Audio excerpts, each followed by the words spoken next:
오늘 우리가 함께 읽은 이 성경의 말씀, 누가복음의 말씀은 우리가 잘 알고 있는 예수님의 취임사입니다. 메시아 취임사.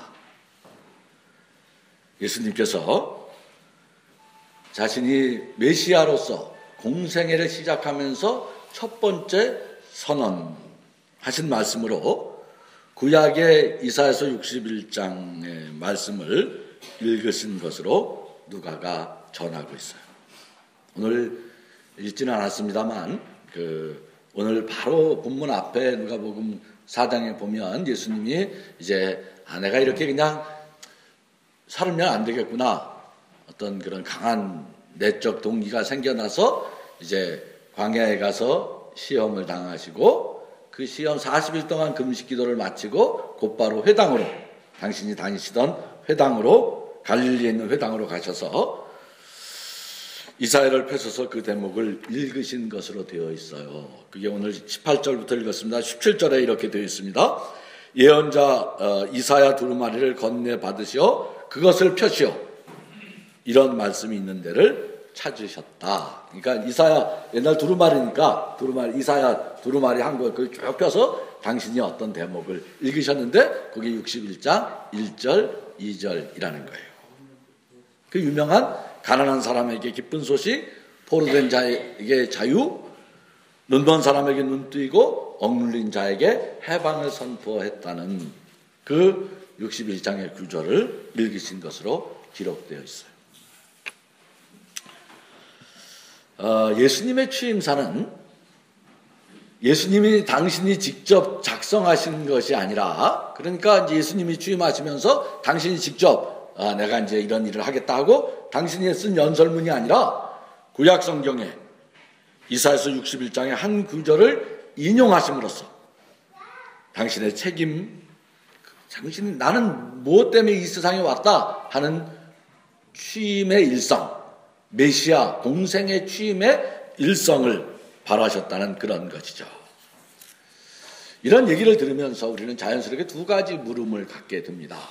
첫 번째는 왜 예수님은 자신이 직접 쓰지 않고 성경책을 인용해서 취임사를 하셨을까 하는 것이고요. 또 하나는 왜 수많은 성경 구절, 구약 성경 굉장히 많은 구절이 있는데 굳이 그 중에서 이사야의 이 본문을 선택하셨을까 하는 거예요. 여기에 여러 가지 뜻이 있겠습니다만 한 가지 분명한 것은 예수님의 삶, 예수님이 메시아로서 공생애를 산다는 그 삶이라는 것이 어느 날 갑자기 돌출적으로 땅에서 불쑥 솟아오른 그런 것이 아니라는 것이에요.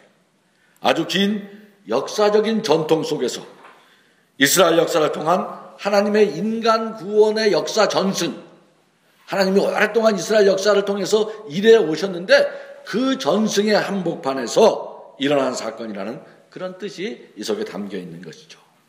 그런데 이제 우리가 여기서 한 가지 주목해 볼 것이 있습니다. 그것은 당신의 공생의 삶을 시작하면서 취임사로 이사야서를 읽으셨는데 그 이사야서의 전통을 읽고 있지만 그것은 단지 그 전통을 답습하거나 계승하는 것이 아니라 그 전승에 새로운 해석을 가하고 있다는 거예요. 예수님이 그 인용을 해가면서 당신이 스스로 거기에 새로운 해석을 덧붙이고 있는 거예요. 오늘 사실은 구약과 신약의 말씀 그냥 이렇게 읽으면 비슷한 내용이에요. 그렇지 않습니까? 이사야서와 누가복음이 거의 일치하는 평행구절로 되어 있어요. 사실 그 나란한 평행구절을 동시에 읽은 까닭도 여기에 있습니다만 놀랍게도 예수님은 이사야서를 읽되 그것을 그저 문자적으로 답습하는 것이 아니라 그 본문의 일부를 수정하고 삭제하는 방식으로 자신의, 다시 말하면 당신의 눈으로 새로운 편집을 가하고 있는 거예요. 두루마리에서 그냥 읽혀주는 대로 줄줄 읽은 것이 아니라 당신이 고쳐 읽었다는 거예요. 여러분, 두 본문의 차이는 무엇입니까? 비슷해. 그걸 읽은 건 맞아. 그런데 거기 분명한 차이가 있다는 거예요. 사실 이 두 본문은 메시아가 이 세상에 오신 목적은 전적으로 가난한 자, 포로된 자, 눈먼 자, 마음 상한 자, 억압받는 사람들, 그런 등등의 사회적으로 소외되고 비인간된 사람들을 해방시키셔 그들로 하여금 온전한 삶을 살게 하는 것이었다. 그게 메시아의 사명이에요. 거기에는 전혀 이견이 없어. 그런 해방의 역사를 위해서 메시아가 우리에게 오셨다는 것은 구약과 신약이 다 일치해요. 사실은 이것은 단지 이사야서나 누가복음만이 아니라 구약과 신약 성서 전체가 증언하는데 하등의 이견, 한 점의 차이도 없는 성서 어떤 증언의 요체라고 할 것입니다. 그런데 문제는 이런 일치에도 불구하고 가난한 사람 해방시키자, 가난한 사람 기쁜 소식 전하자, 포로된 자 풀어주자. 그럼에도 불구하고 놀랍게도 이 두 본문 사이에는 매우 중요한 차이점이 존재한다는 거예요. 여러분이 아마 이 차이를 이미 발견하신 분도 계시겠습니다만 사실은 이 차이점은 오랫동안 성서 해석자들의 눈에 감추어져 있었고 그만큼 그 차이점이 갖는 의미의 중요성이 간과됨으로써 성서의 참된 증언이 왜곡돼 왔는지도 모르겠어요. 그 두 본문 사이의 차이점이란 이사야서는 주님의 은혜를 하나님의 보복의 날과 함께 나란히 언급함으로써 주님의 은혜의 해란 바로 저 억압자들에게 우리를 괴롭혔던 저 원수들에게 보복을 통해 그동안 쌓여왔던 피억압자의 고통을 원수 갚아주는 날로 이해한 반면에 은혜, 하나님의 은혜해 우리가 소위 신년이라고 하는 게 뭐냐? 그거는 보복하는 날이야. 하나님이 보복해주는 날. 그런데 누가복음서에는 아예 이 보복이라는 날이라는 것을 과감히 삭제하고 단지 주님의 은혜의 해만을 언급하고 있다는 것이에요. 여러분, 이 대목에서 이사야서 61장 2절과 그 나란한 평행한 누가복음 4장 19절을 한번 다시 읽어볼 필요가 있어요. 먼저 이사야서 62장 2절을 한번 같이 읽어봅시다. 2절 어떻게 되어 있습니까? 주님의 은혜의 해와 우리 하나님의 보복의 날을 선언하고 모든 슬퍼하는 사람들을 위로하게 하셨다. 이번에는 누가복음 4장 19절을 한번 읽어봅시다. 주님의 은혜를 선포하게 하셨다.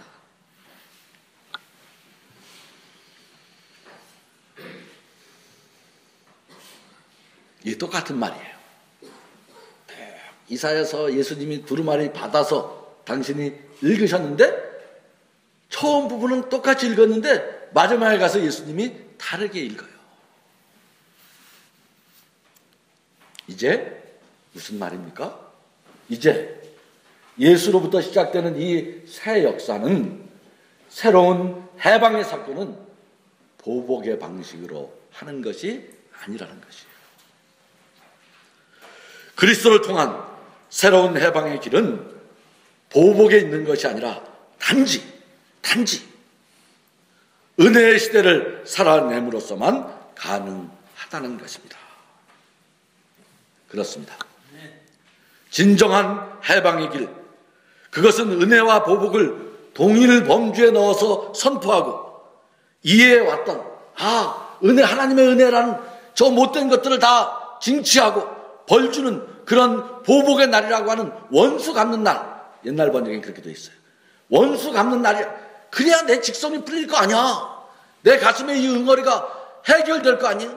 트라우마가, 상처가 보상받을 수 있는 거 아니에요. 그런데 이 그리스도와 함께 시작되는 이 새로운 은혜는 그런 낡은 방식의 해방론과 결별함으로써 오직 주님의 은혜의 해만을 선포함으로써 주님의 은혜에서 보복을 삭제함으로써 가능하다는 예수의 선언입니다. 이것은 실로 하나님의 인간 해방을 위한 선교 방법의 일대 전환이 이루어지고 있다는 선언이기도 한 것이죠. 실로 보복의 삭제로부터 우리의 삶의 인식은 절대적으로 변화될 수밖에 없어요. 보복이 사라지면 그 자리에는 지금까지 인류가 생각해왔던 정인이, 선인이, 의로움이니 하는 모든 것들이 달라질 수밖에 없지 않습니까? 눈에는 눈, 이에는 이라고 했던 그 힘의 논리, 보복의 논리가 사라진 곳에서 이제 인류는 새로운 선택을 해야 할 순간이 도래한 것이에요. 지금까지 정의는 내가 당한 만큼 갚아주는 것이어야 했어요. 그러나 이제부터는 내가 당한 만큼 용서하자는 것이에요. 지금까지 선은 악을 벌주고 미워하는 것이었어요. 그러나 이제부터 선은 악을 넘어서는 것이에요. 선으로 악을 이기는 길, 그 길만이 참된 해방의 길이 되는 것이에요. 인류 역사를 어떤 이는 여러분 인류가 이 지구상에서 산 지가 얼마큼쯤 됐을까요? 얼마쯤 됐을까요? 우리 5만 년? 6만 년, 5만 년, 5만 년. 크로마뇽님부터 시작하면 5만 년 된다 그래. 어떤 사람은 500만 년, 300만 년이라고 인류의 역사를 잡는 사람. 우리는 5천 년 역사 그렇게 얘기하지 않습니까? 어쨌든 그 오랜 역사를 지켜보신 하나님께서 그 역사를 다 지켜봤어요. 그리고 이제 더 이상 인류의 해방이란 보복의 논리를 통해서는 성취될 수 없다는 결론에 도달한 것이 아닙니까? 이제 보복의 날, 하나님이 원수 갚아주는 날이 아니라 이제는 단지 주님의 은혜의 해만을 선포하는 것, 그 길만이 갈등과 미움, 상처투성이인 이 인류의 역사를 근본적으로 근원에서 치유하며 참된 해방의 길로 가게 할 수 있는 유일한 하늘의 방책이 된 것입니다. 그래서 예수는 큰 칼찬 권력이 높은 영웅으로 우리에게 오시지 않고 스스로 십자가를 짊어지는 고난의 종으로 오신 것이 아닙니까? 3.1절 아침입니다. 3.1절 미완의 혁명으로 남아있어요. 3.1절은 아직 끝나지 않았어요. 진정으로 그날 우리 선조들이 꿈꾸었던 그 해방을 온전히 이루기 위해 우리가 해야 할 일은 무엇입니까? 우리가 뭘 해야 돼요? 여러분, 3.1절 그분들이 그렇게 죽어가면서 외쳤던 해방의 그 길을 어떻게 해야 이룰 수 있는 거예요?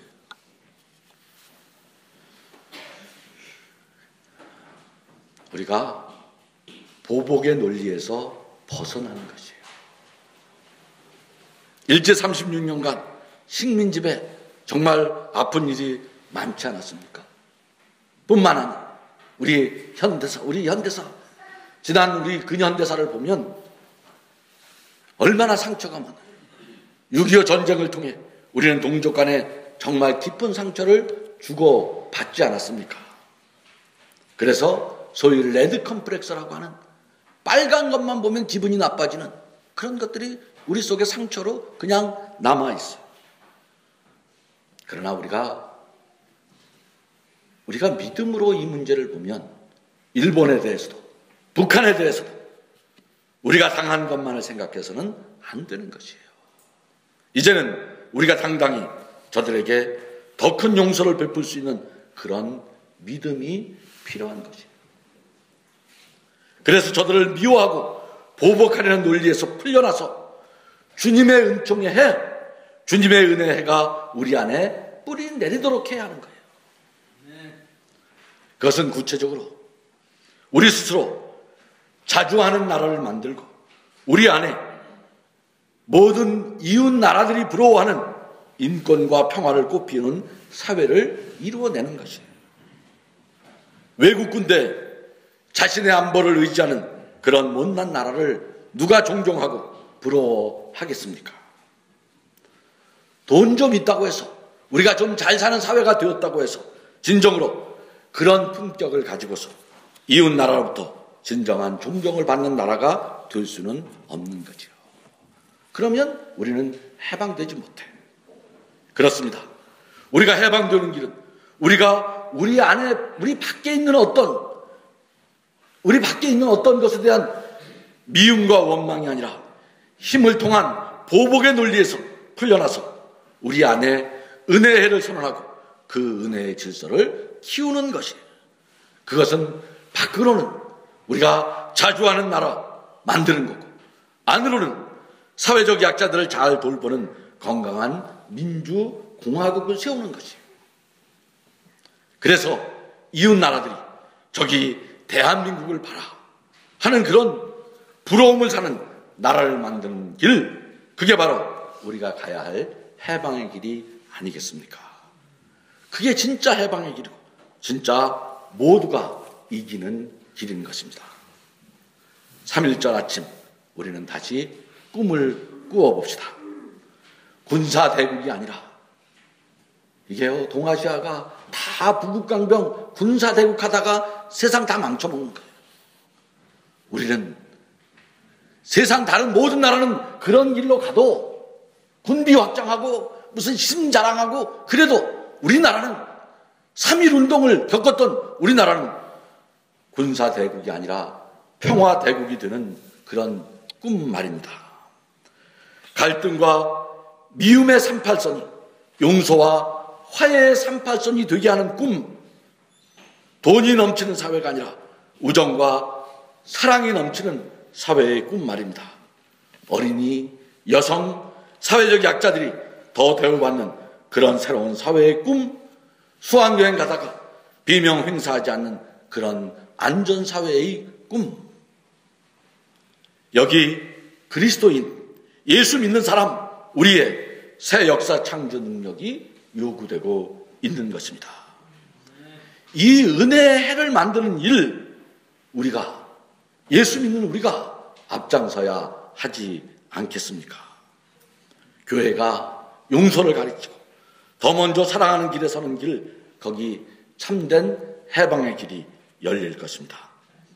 그리스도께서 주신 그 새로운 해방의 길에서 늘 기쁨으로 일하는 우리 모두가 되기를 간절히 바랍니다.